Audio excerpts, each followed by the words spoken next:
আজকে আমি আপনাদেরকে একটা ইউনিক রেসিপি দেখাবো। এটা গ্রাম অঞ্চলের খুবই ফেমাস একটা রেসিপি। ফুলের মতো একটা সৌন্দর্য এবং খেতেও কিন্তু ওরকম টেস্টি এবং মজাদায়ক।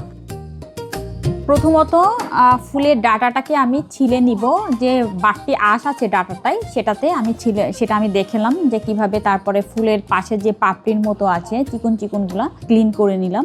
এবং যখন ধুবো আমি, যখন আমি পরিষ্কার করব ফুলগুলারে, তখন কিন্তু আলতো হাতে ধরতে হবে। আমি বাজার থেকে কেনা চাউলের গুঁড়া ব্যবহার করেছি। আপনারা চাইলে চাউলের গুঁড়াটা তৈরি করেও নিতে পারেন। 1 কাপের জন্য যে পরিমাণে মশলা লাগবে আমি সেই অনুযায়ী মশলাগুলো আমি এখানে মিক্সড করব। 1 চা চামচ হলুদের গুঁড়া, ধনিয়া গুঁড়া, 1 চা চামচ জিরা গুঁড়া, বেকিং পাউডার 1/2 চা চামচ, এটাতে সামান্য আদা বাটা, মরিচ গুঁড়া 1 চা চামচ, একটা ডিম ভেঙে দিলাম।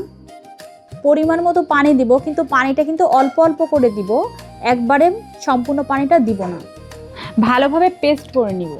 আমার মিক্সড করা শেষ। এখন আমি ফুলগুলা পেস্টার ভিতরে ভালোভাবে মিশাচ্ছি।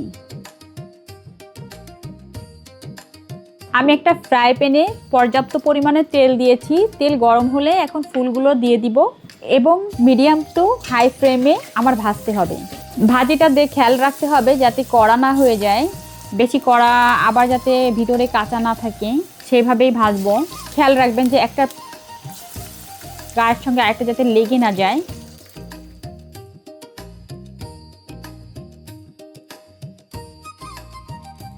ব্রাউন কালার হয়ে গেলে উঠিয়ে নিব। উঠিয়ে একটা টিস্যু পেপারে রেখে দিব যাতে তেলটা সোপ করে।